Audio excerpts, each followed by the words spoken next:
Hello, and welcome back to the Making Fire podcast. This is a podcast where 2 plus 1 longtime besties talk about their favorite TV show, Survivor. This week, we'll be talking about episode 5 of Survivor 47, but most importantly, we have a very special guest, our first guest on the Making Fire podcast. That is our biggest fan, my mom. Hello. Welcome. We were both sitting in my closet. So that's super fun. But before we get into it, Riley, how are you? Well, thank you so much for asking. I wanted to talk about an experience that I had last week, sort of hours after we recorded our podcast last week. Shout out to all of our viewers, our blow up in viewership. Welcome. Hopefully y'all are still watching. Who knows? We'll see, I guess. Last week, after our call, Maddie was like, so what are you doing at the rest of your night? And I said, I'm going to Applebee's for dinner, because it is, Maddie and I, both of our favorite sit-down establishments, as well as my sibling, Rowan and I, we love our local Applebee's. And so we went, and it was so fun, but we went late at like 9:30, for half-price apps, of course. And then we went, and we were sort of leaving the parking lot, and we were talking a lot, like, in-depth things. We were talking about college, the college process. It's great. And we were really in conversation. We were leaving the restaurant. I was leaving the parking lot. I did go ahead and forget to turn on the lights to my car, while I was driving, and the police sort of, caught on to that really quickly. And so, I'm glad they caught on to that. yeah, I'm glad somebody did, because I sure didn't. And then I went ahead and got pulled over, and I didn't realize, at first I was like, am I going really fast right now? Like, I was like really concerned I was speeding, because this happened, not joking, 40 seconds, maybe a minute after I left the parking lot. So I was like, there's no way I'm speeding. Like, I just left. I'm not going that fast. And then in the process of pulling over, I realized that my lights were off. And then the nice officer sort of rolled down his window, and, or I rolled down my window. He didn't roll down my window. And then, I was like, oh, hey. And he was like, did you realize all of your lights are off? And I said, I did just realize that. And then I turned them on. I was like, but they do work. And he went ahead and asked for my license and registration, and my insurance. And then I'm a bad son, because behind the scenes background, we're currently in the process of getting new car insurance. And I have not put my new physical car insurance in my car. And so I then had to, at like 10:30, call my mom and be like, hey, I need you to send me our car insurance information. And I know I'm supposed to have it in my car, but it's not in my car yet. And my mom is like an early sleeper. She had been in bed for probably 2 hours at that point. So I know that was probably not a great call to get. And wait, weren't you guys, not to expose you guys in your car insurance, but you were kind of on thin ice already. Oh yeah, we definitely kind of are on thin ice already, not to get too in depth with what's going on, but it's, you know what, all is good, because he let me off with a warning, which was really lucky, because so then he came back. I had to like call my mom, so he went back to his car. I flagged him over. He came back, and he said, I'm just gonna let you off with a warning, but by the way, your tabs are also expired. So it was sort of like two things. I definitely could have gotten a ticket, and I didn't get a ticket, so I'm happy about that. But it was a great way to end the night. I had just recorded the podcast and had Applebee's, and then didn't get a ticket. Had you And ever then been pulled over before? no, that was my first time getting pulled Oh my over. gosh. And it was so fun, and I sort of had like a lot of adrenaline after that. I didn't go to bed till really late, because I kept like thinking about the interaction. It was too much. But that was my story. How are you guys doing? We're good. Good. I can't get the camera to necessarily turn any further. But we're good. Something I want to talk about is a common thing that we love in our family is the Impractical Jokers and Mhm. the resurgence that it's having online right now. I've been seeing that. Specifically I'm Tonka Jahari, but I would never order a whole pizza for myself. That clip. And I just want to say I love Impractical Jokers. How long have we been watching that show? Like since the beginning. Yes. Like what year was that even? 2011, I want to say? Yeah. Or 12? It's right Like in I there. was Yeah. fully a child. Yes. I remember, yeah. so long ago. We've been watching, and all of the kids, all of you guys, you've been raised on Impractical Jokers. Exactly. And so it's just really good to see like it getting some love, some new love, and people being like, "Oh my god, this is so funny. I'm gonna tune into this." I'm like, "Yes." It's always been that girl. Why are like you just now catching on to this? It's so fun. I know Riley is not Impractical Joker's biggest fan, but maybe it's But I'm not a hater.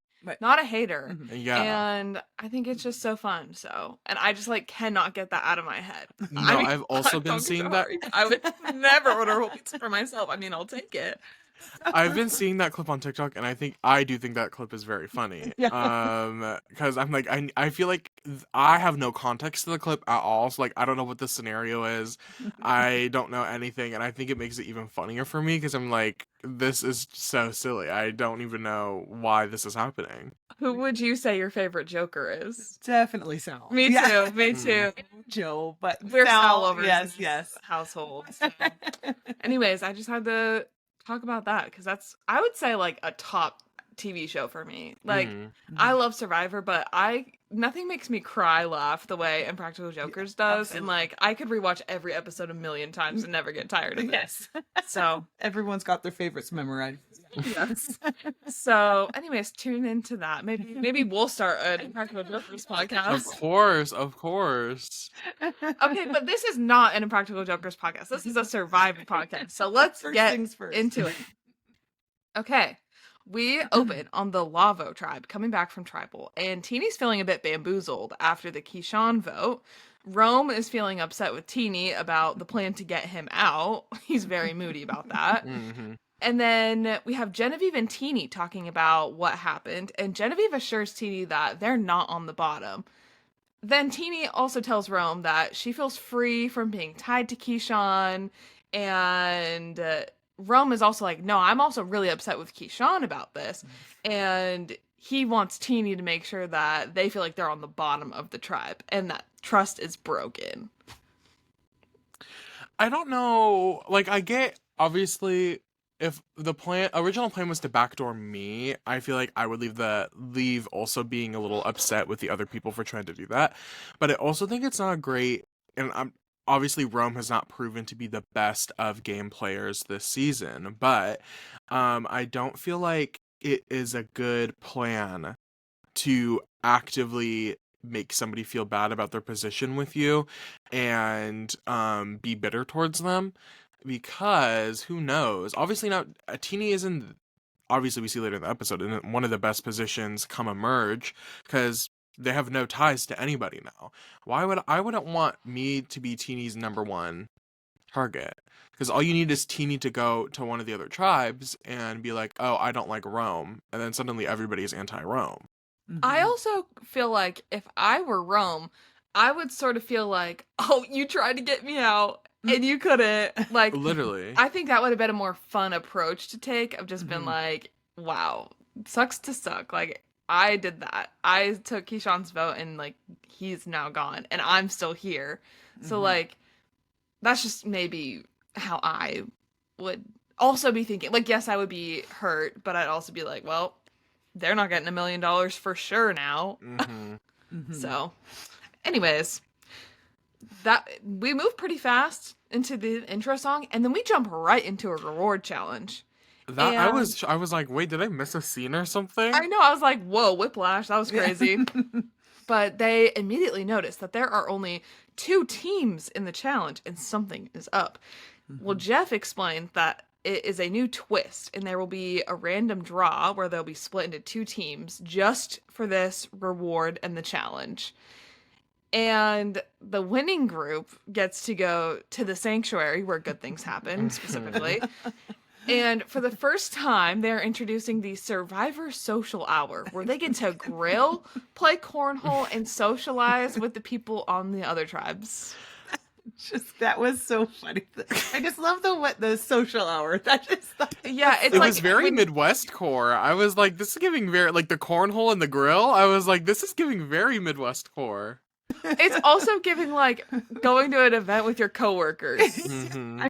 It reminded me of like activity time at a nursing home. Literally. Not the nursing home. Banner. The banner is what got me. We'll get there. We'll get there. Okay, so before we jump into who's on what tribe team, the challenge is made up of going through an obstacle, unlocking a ladder, this like maze thing with the ladder, and then throwing these balls into these basketball hoop things. So it's very like carnival-esque. Mhm. But for the teams, on the yellow, we have Sue, Kyle, Teeny, Sam, Rachel, Tiana, and Caroline. And then on blue, we have Rome, Genevieve, Sierra, Andy, Annika, Gabe, and Sol. And yeah, it was fine. And then yellow wins. Good for them. Good for them. And the losers go back to their individual camps, so they do not get a social hour. I can't believe they had to like imagine Gabe going back to his camp by himself. Like his whole tribe is eating hot dogs at the sanctuary where good things happen, and he's just by himself. Yeah, that would be rough. That was Well, let's get to the sanctuary. So I said it has an interesting side. I'm not sure sort of the creative direction with that. It was almost giving like, I don't know if either of you watched like the Fallout series, but like 1960s, like kind of sort of post-nuclear apocalypse, not very many supplies left, and they were like, let's make a cute little sign for this Survivor Social Hour. You painted that picture really well. Thanks. So we were sort of under the impression that there would be more food. yeah, the hot dogs. I just Not didn't. a single hot dog each, but a veggie dog for Kyle and some sody pops. I also was under the impression, well, I guess now I know when Jeff really implies all the fixins when he's like burgers, blah blah blah, all the fixins, the soda, like he really means like, oh, you're getting the fixins, because this time was very much not all the fixins. It was very without any fixins. It looked kind of not good. No. There was not even ketchup or mustard that I saw. He doesn't want people to argue. I also thought it was interesting. I'm so glad that they had the veggie dog for Kyle, but I was like, why is Kyle the vegetarian cooking the hot dogs? Also, I just feel like maybe hot dogs are kind of a tough subject for a lot of people. Like I'm glad Kyle got to have his veggie dog, but like I don't even know if some of the meat eaters would be like, yes, Yes. I feel like a hot dog burger is a real more. bad. I want a hot dog real bad. I really do feel like a hamburger would have been a better option. I feel like that is sort of more fits the vibe. Yeah, like I'm definitely a hot dog over a hamburger kind of person, but at the end of the day, like I don't know. I know I'm probably like not. That's not The the popular majority. opinion.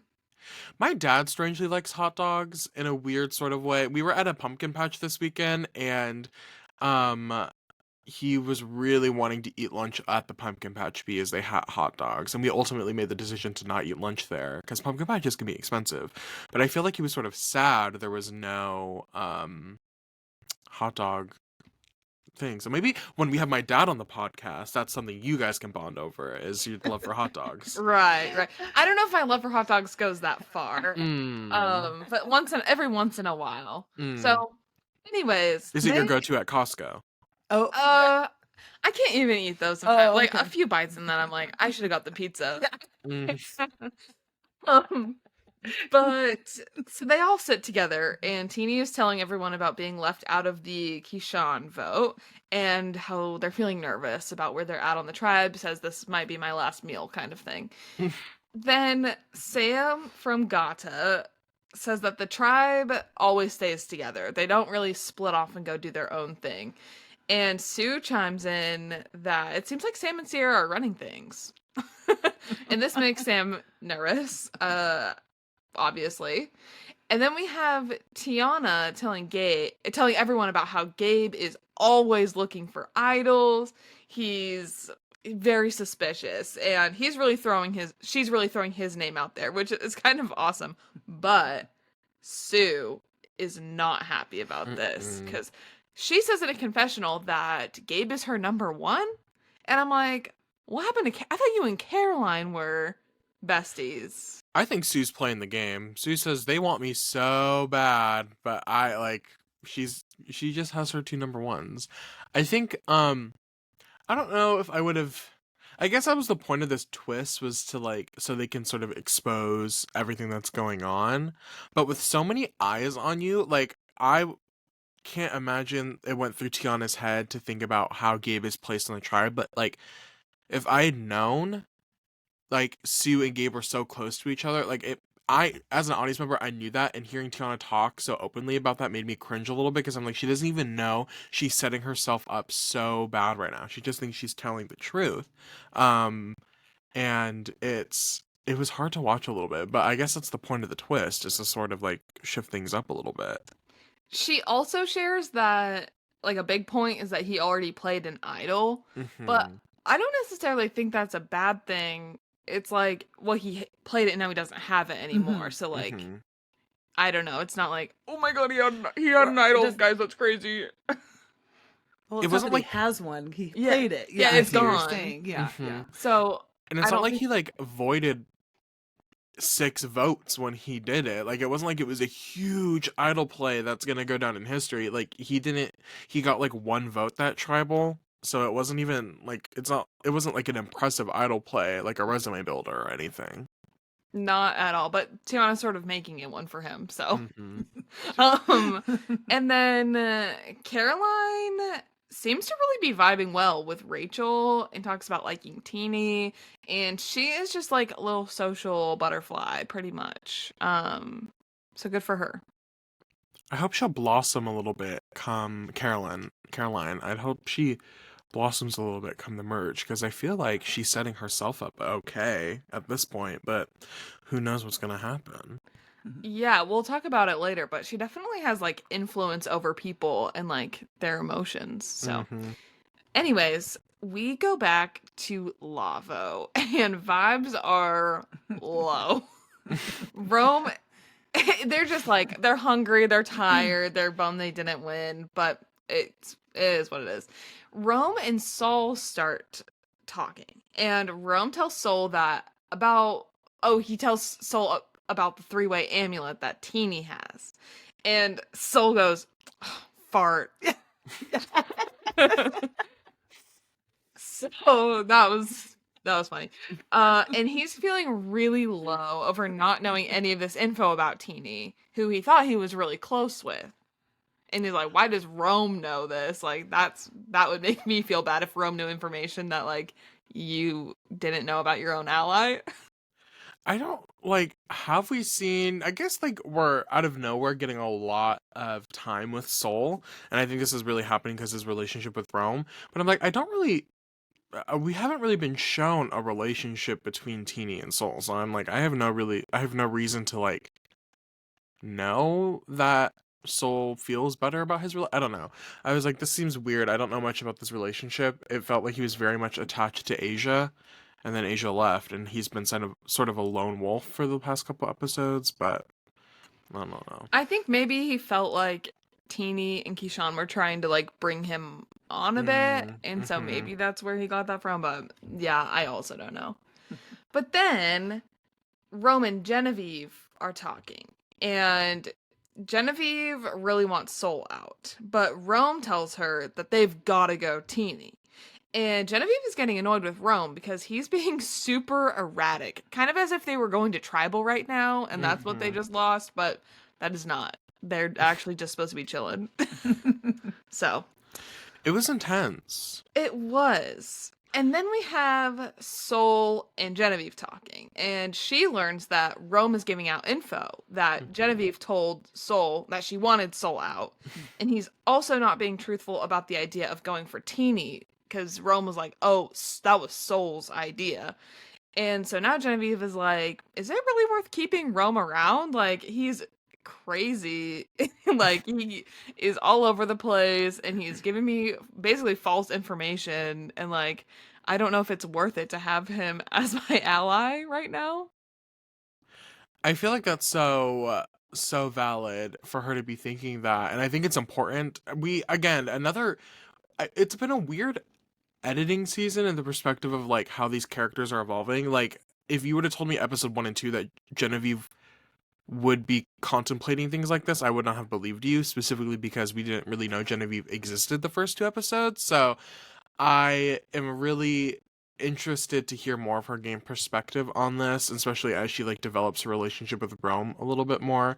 Um, but I think she played this conversation really well. I mean, not to talk highly about her, she is my winner pick, but I feel like her catching on quickly to the fact that Rome threw her under the bus to Seoul, and then she sort of corrected that, and she was like, "Wait, I didn't say that." And then she's like, "Did Rome tell you this?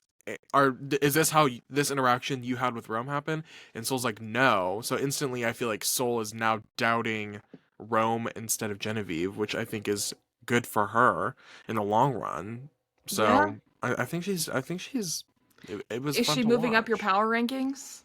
Maybe. I don't know if she's top 4 yet, but we'll see. Love to hear it. Well, next we go to the Gada tribe, and Andy, Sierra, and Annika are fed up with the chickens.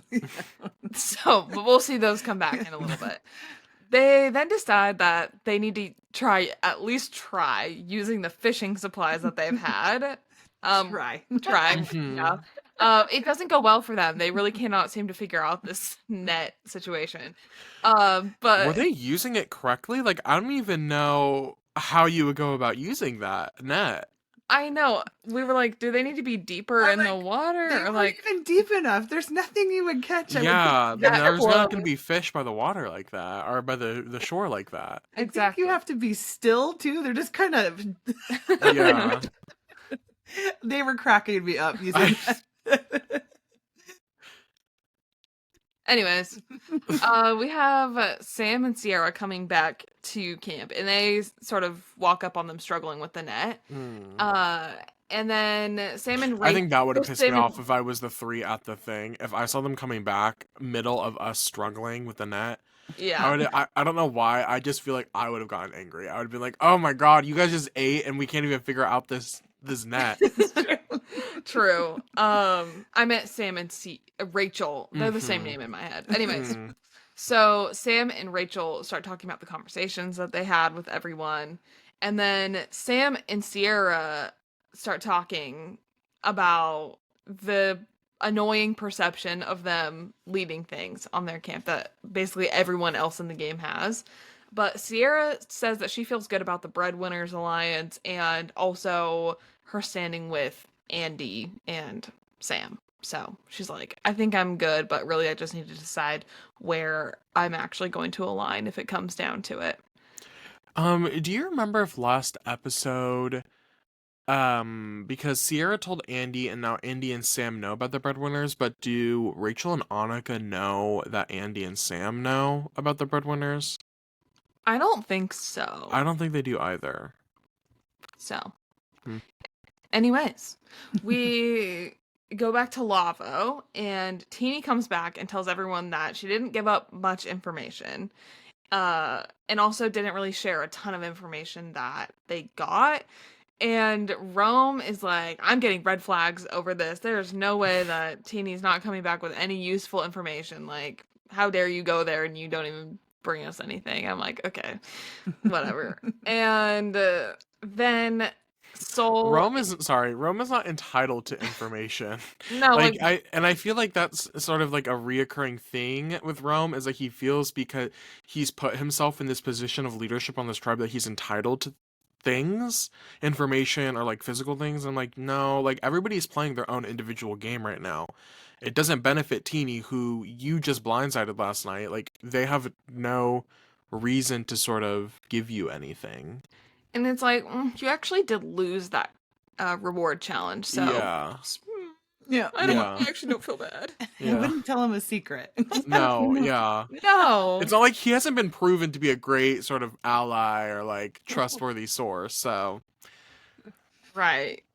Well, then we have Sol and Genevieve telling Teeny about Rome sort of having a little freak out and wanting to get Teeny out. And Teeny is glad that the others are finally starting to see how unpredictable Rome is, and that, like, Mhm. oh, this might be a reason that we do need to work together and get this guy out. And, like, I don't think he's really beneficial for any of us at this point. Then we move to Tuku, and Sue is obviously upset about the target that Tiana put on Gabe. And Sue tells Gabe about all of this. Which, he's like, what? Why would you do that? Yeah.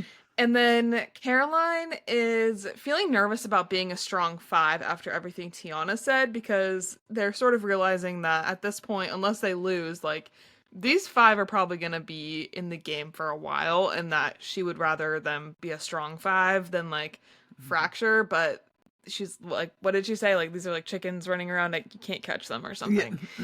And Caroline, this is where we see sort of her influence and, like, people wanting to please her. She tells Tiana, like, you should go apologize to Gabe about what you said. And she does. She's like, you know what? If Caroline's asking me to, like, if it'll make Gabe feel better, I'll go do it. And I thought that was really good and shows that, I don't know, I feel like Caroline is at a good place in the game. Yeah, she would definitely. So Yeah, I'm excited. I feel like the Tuku tribe is the least developed of the 3 of them. So I'm excited to see how her as a player sort of comes once the merge happens, which I think is next episode. Yeah, there's some sort of shakeup. I didn't quite catch what it was, but I'm hoping. We didn't really talk a lot about the new twist itself, like the social, like, how do you feel about okay, wait, I have 2 thoughts. 1, how do we feel about the twist? 2, I'm hoping that this twist replaces the Mergatory twist. I'm hoping, because basically how the episode played out is how a normal Mergatory episode would, where it's like, you split onto 2 new tribes, there's like a winner and a loser, and then one person goes home, and then they're not on the jury, even though they're sort of like a mix-up. And so I'm hoping that this new twist, next episode it's just a merge, like a normal merge, and then they have a normal merge vote, and it's not like they split into 2 groups and everything like that. I hope so. I kind of liked how I almost would like if they did this even more in the beginning. Maybe, like, give that a try. But it's kind of fun getting more people in, like, a larger group setting to me that isn't just, like, on the journeys. And I liked seeing it made the game just feel, like, bigger to me, because then you're thinking about, like, how other people are perceiving you a bit more and, like, what information is being shared. And it, like, almost makes you have to trust people more, and like, not only with your other relationships on your small tribe, but also, like, how you're being talked about largely. And I kind of liked it. I would like to see them play around more with this, and I hope it replaces that stupid Mergatory. I hate that so much. Knock on wood. So then, Gabe says that he's never trusted Tiana, and he doesn't feel good about her still. And Gabe and Sue talk about the situation, and Sue's like, Tiana's lying about how she shared this info at the social hour. Like, it was not just in these little one-on-one, maybe like 3 people in a conversation. It was literally in front of everyone. And it was like, kind of a big thing. So just to, give you that information as well. We then go to the immunity challenge, and the first thing that happens is Gata pulls up to the challenge with the chickens. And they're like, we gotta negotiate here. They said that the 3 days they've had the chickens, they basically have had 1 egg capable of eating, because they've had 2, but 2 of them come out so fast that they shatter. And they're like, this isn't really fair, because the second place tribe got 6 eggs, and we were supposed to get these chickens that would sort of be popping out eggs all the time that we'd be able to eat, and we have not been experiencing that. And we also don't really want to kill the chickens. That's just, like, not the vibe. And they asked to trade initially the chickens for 24 eggs, which I'm like, that's a lot of eggs. Yeah. And then Jeff rebuts with 15 eggs. Sam then's like, how about 20? And they end at 18 eggs, which I still feel like is really good for the, like, 3 chickens. Yeah. Okay, so I like in the new area this negotiation whatever is happening, because it's happened a couple times. But I was like I don't know if I was following with Jeff's logic, because the way he was like, well, the chickens are sort of like a moral question that we have for players. Like, will you kill the chickens? Will you not kill the chickens? Which is like, okay, whatever. I don't know if the show needs like an underlying moral question when the game is it's already a game of morals that they're playing. So it's like, I don't know if this needs to happen on top of it. One, but two, he was like, well, the idea is you either eat the chickens now, like when you get the reward and you have instant gratification, like you instantly get that food for now, or you keep them for the long run and they give you the eggs, which gives it to you along the way. Like it's not a it's either like marathon or race, whatever. Anyway, so but I was like, that doesn't make sense to me at a tribe portion, because he's like, you guys have had the chickens for a couple days at this point, and of course you're only going to get a couple eggs. Um, but he's like, it's the longevity of the chickens. But I'm like, that defeats the whole purpose of it being a tribe reward, because the what Jeff is saying is these chickens are meant to go for the whole game. Like, that defeats the whole purpose of us as a tribe winning this immunity, if in the long run everybody's going to be able to profit from these chickens, because at some point we're going to merge, the chickens are still going to be alive, everybody gets the eggs. Then what? Exactly, yeah. And why would I want my opponents to profit off of the thing that we won as a individual tribe? Mhm. I also don't like that it's supposed to be, well, you get the eggs or you get to kill the chickens. Like, Yeah. I don't really want them slaughtering 3 chickens on TV. Like, that's not really why I'm tuned in. No, Yeah. And like, that's no small feat. I mean, No, No, it's and not. Like, it's not an easy thing to I don't- do. yeah. yeah, no.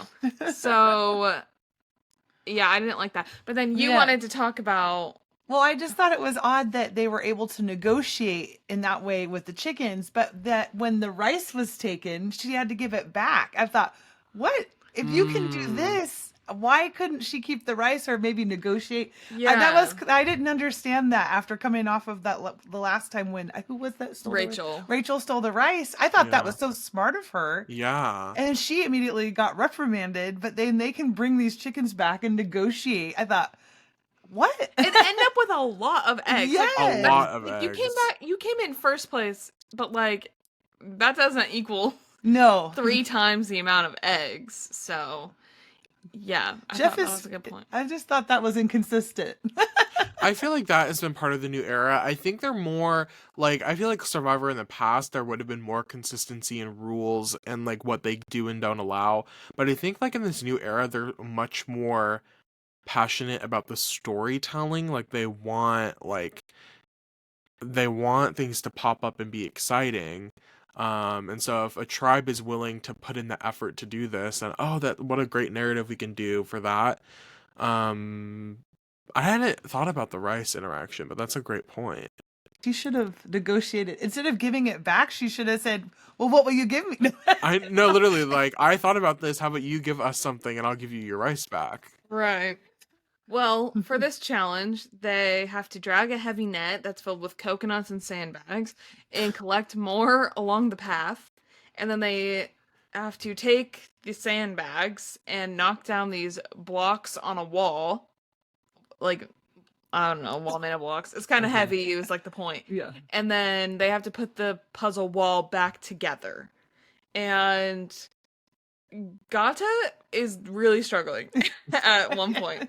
You would have think with all their net experience this episode, it would have been sort of a easier task maybe for they them need to to do. give up on the net. Yeah. And but in the end, Tuku comes in first, and then Lavo barely sneaks in at second. Gata really made up a lot of good time, but ultimately, due to AI Andy's chopping skills in the beginning and some That was crazy. The wrong side, I love that. And why was he doing it like that? I don't know. I just Like the thrusting while he was sawing. I was like, Like, this good is quite television. this is quite interesting. He's still learning how to be a human. Give him time. Let him cook.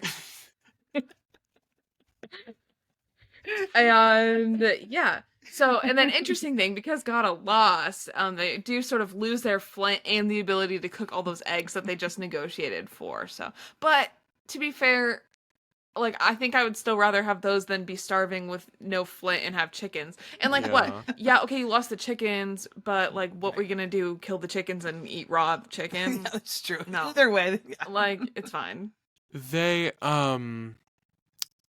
hopefully they're like not. They wouldn't be American eggs because they're in. Well, I don't. Where are they in Fiji? Because internationally, America's one of the only places that keeps their eggs in the fridge. But I would assume they wouldn't. They would not give them like things that need to be refrigerated. That kind of defeats the We take the purpose. membrane off. There's Yeah, when you wash it. yeah, or we take them off, and but Mm. other countries they leave it on like that. That's why you can have fresh eggs and just have them out Yeah. like that. Yeah, Mm. so they're fine. They're gonna get the eggs. Thank you, egg lesson. I don't know, the eggs look a little clean though. We'll see. So we go back to the Gata camp, and everyone is talking about how Andy performed poorly in another challenge. Shocker of the century. And we also get reminded, I had forgotten that Annika doesn't have her vote this tribal, Mhm. but she's not worried. And Sam wants Annika out, and Andy. This is where Andy said, "Let me cook." It's the AI Andy. This is It's it. AI This is Andy's the- episode, frankly. Yeah. So Andy works on making Annika and Rachel feel like he's on the bottom and that he needs help, basically. Even though he knows that he's pretty tight with Sam and Sierra. So Andy wants Annika and Rachel to take him in and work with him while he's simultaneously working with the other two. And his plan works. He basically lines out exactly how this is going to play out, and they do exactly what they were intended to do by his plan. So they are like, hey, we got to pull you in. Come here. How about we get Sam out? And Andy's like, perfect. Oh my God. That's crazy you guys thought of that. And Sierra tells Sam that she's feeling pretty bad about getting on a couch. She's like, look at her eyes. And it's so sad. But then Sam's like, I want to keep Andy in the game. So they're sort of navigating. But it seems like Sam is more dead set on keeping Andy and then Sierra is on Annika. It's kind of like the feeling I got. It's like, or she was just going to feel bad about it.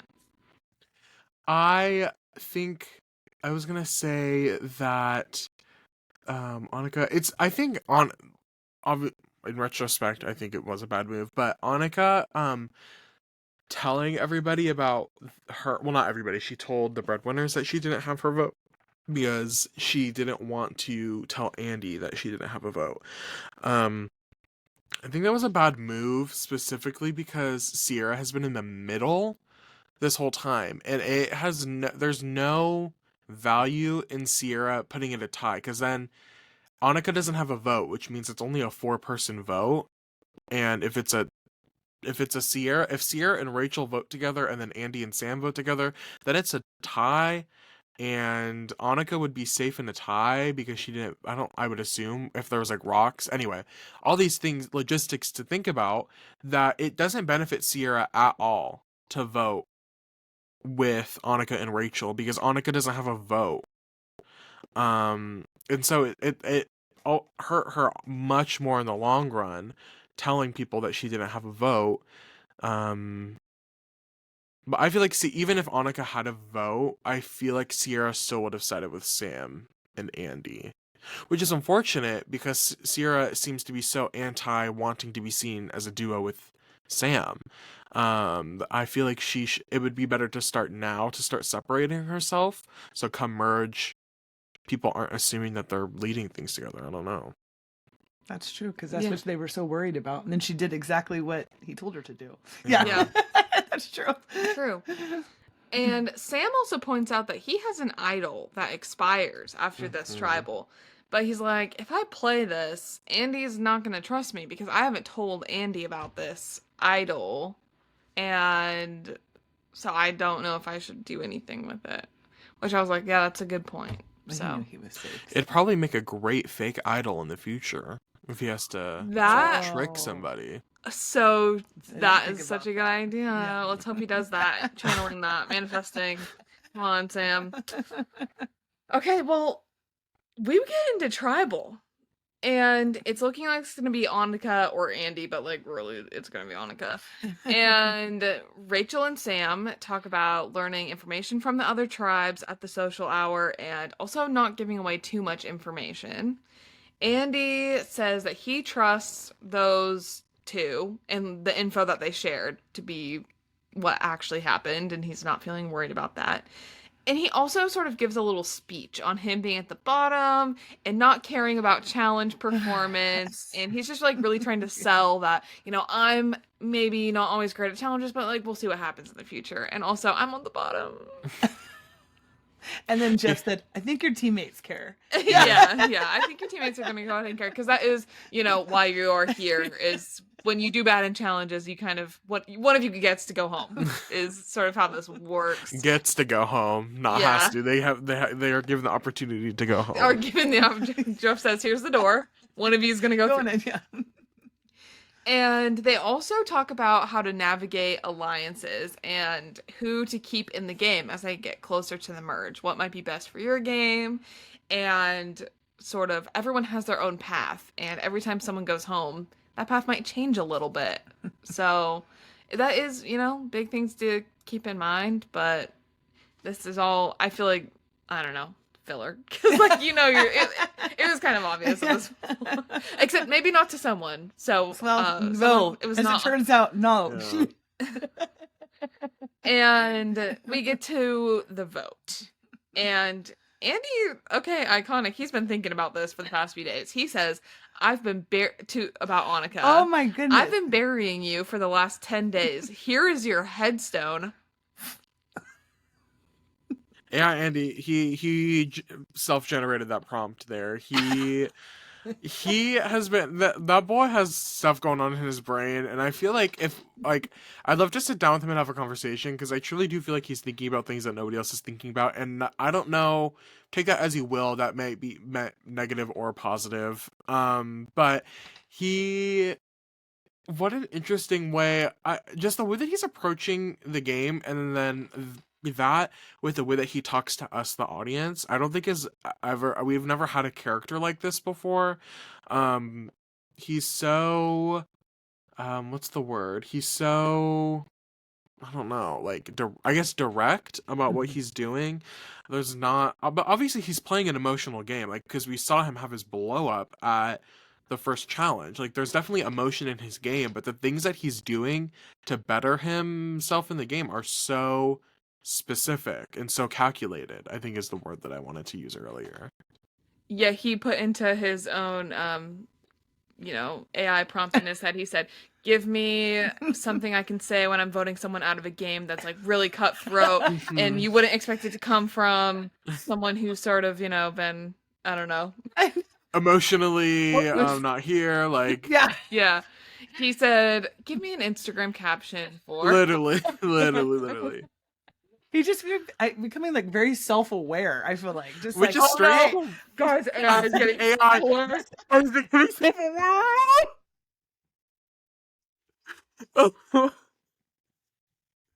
Guys, keep an eye out. This is getting scary in real time.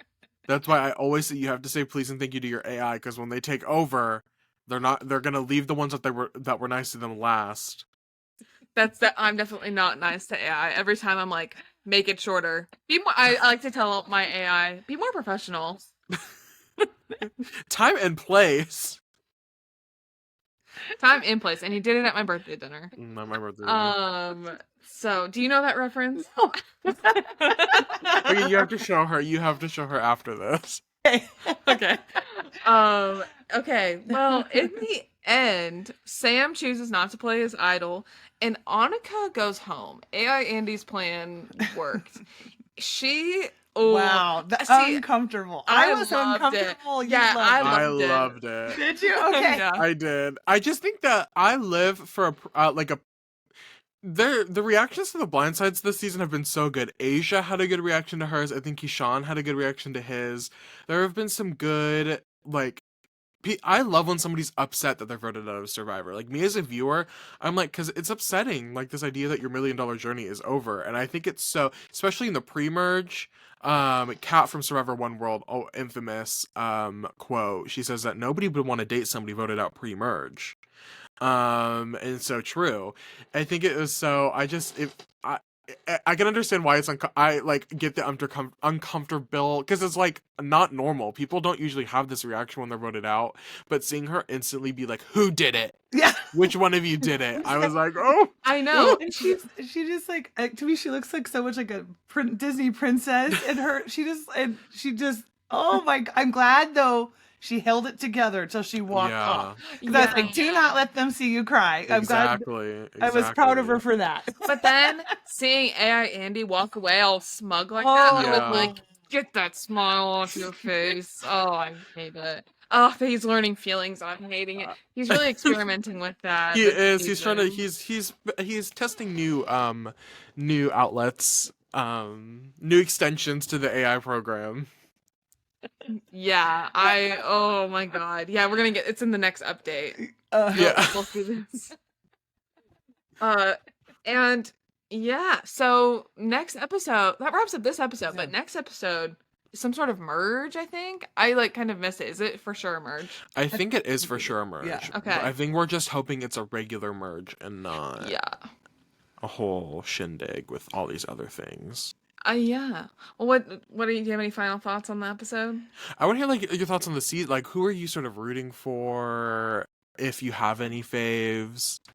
I don't know. I've had a hard time kind of connecting to people on this one. I don't have I guess I don't have a favorite. It's not that I Do you don't. have a least favorite? Well, the Andy. The look on his face in the next promo, I was like, oh, Oh, he did that laugh. Yeah, I was like, that ew. I was like, smile. don't do that again. He's gonna be just hard to live with now. I mean, how does somebody come back like that? Like that, I would say that's Emily level from last season. Like Emily's comeback from last season is very similar to Andy's. Andy's having a crazy comeback right now, I feel like. Yeah, definitely. Well, I feel like it's I don't know.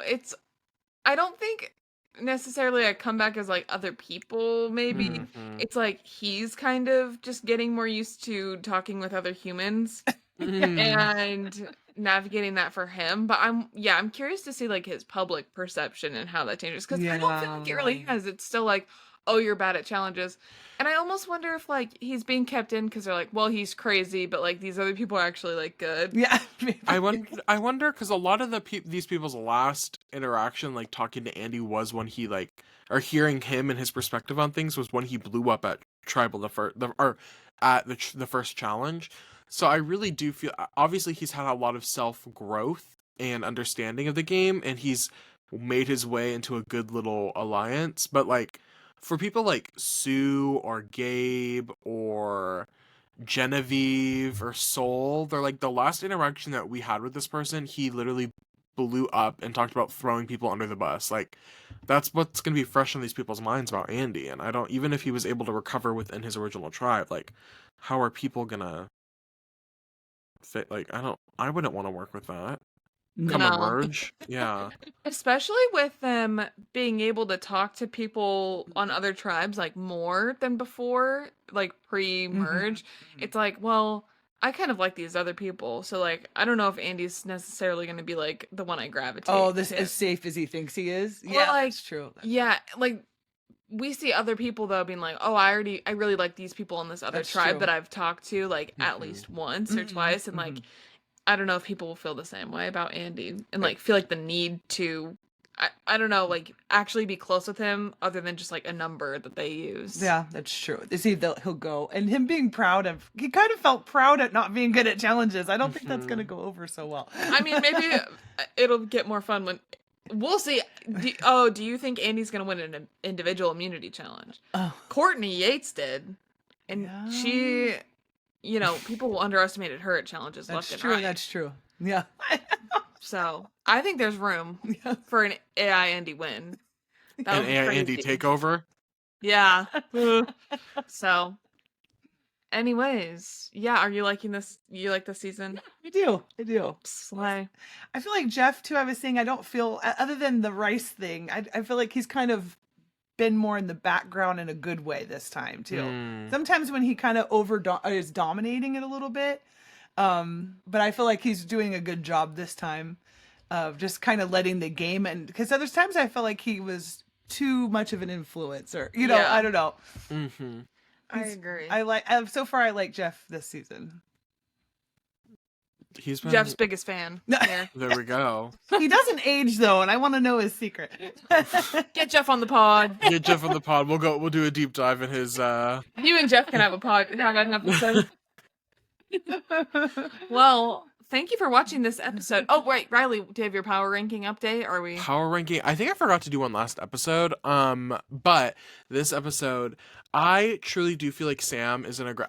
for the past couple episodes, I really do think Sam is in a great position. I think that will change once they merge, because obviously, like, people are having this perception of him, but I think Sam is doing good. I don't know if she's in the top 4, but Genevieve I would throw up there. I feel like Soul is gonna have a really interesting story come merge, because I think Soul as well as Teeny both are sort of individuals on this tribe, so I think that'll be fun to watch. I think Caroline, is it Carolyn or Caroline?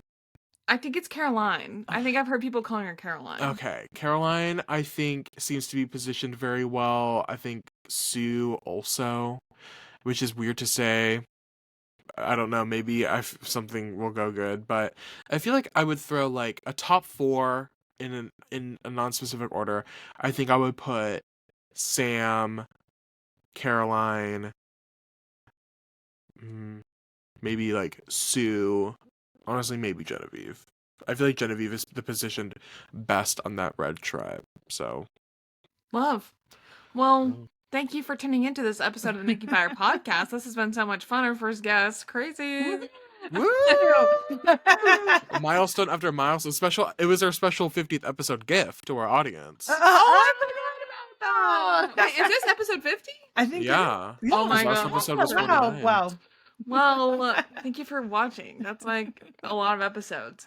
And you know what's crazy is we've recorded way more than 50, but some of them just technically. Well, maybe not a way more, but definitely a couple here or there. Yeah, definitely at least like 4 for Yeah. sure. Anyways, thank you for tuning in to this episode. Be sure to follow us on Twitter, Instagram, and TikTok at Making Fire Pod for all that extra fun content.